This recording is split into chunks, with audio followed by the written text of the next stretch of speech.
guys, malungkot ang mundo kapag rainy. Ayun nga, nagre-rain. Kaya stay home much better.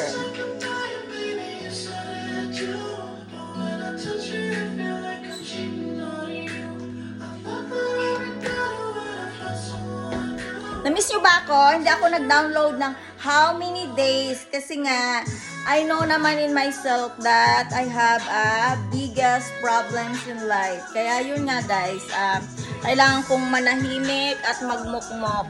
Pero alam mo, mas lalong nakakasira pala ng ulo no, magmukmok. Kaya ngayon ko lang na-realize na kapag hindi pala ako stress at hindi ako ini-stress guys, ay pretty talaga ako. Tingnan mo.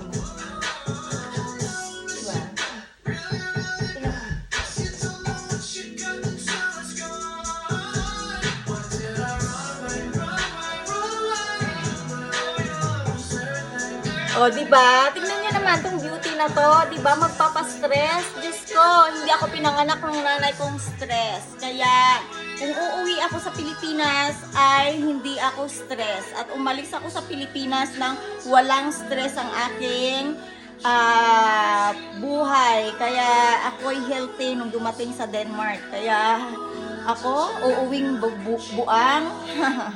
Subukan nyo pa. Sige pa more. Sige pa more, para malaman ng buong mundo kung ano talaga ang ginagawa niyo sa akin. Dahil mula 2000 to hanggang 2009, tumungtong ako sa Denmark ng matino. 2010, kung saan may anak ako at happy ang buhay ko.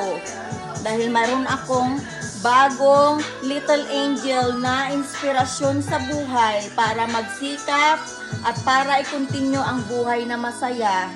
Binigyan nyo ako ng para sa baliw. Hanggang 2023, yun ang pinaka-worst na kwento at ending ng buhay ko. Sana kung hindi ako pinuha ng tibibing-bigyan. Kaya kung inaakala nyo na pwede nyo akong kitil-kitilin sa ganung paraan, nagkakamali kayo. Bumalik ako sa Denmark ng walang gulo. Bumalik akong hoping na makasama ko ang anak ko. Pero nanalo na kayo, kinuha nyo ang anak ko. Kinuha nyo. Hanggang ngayon, hindi nyo pa rin binabalik. Nandito ako sa country ito para sa anak ko. Para sa anak ko na lang. Yun lang. Bye.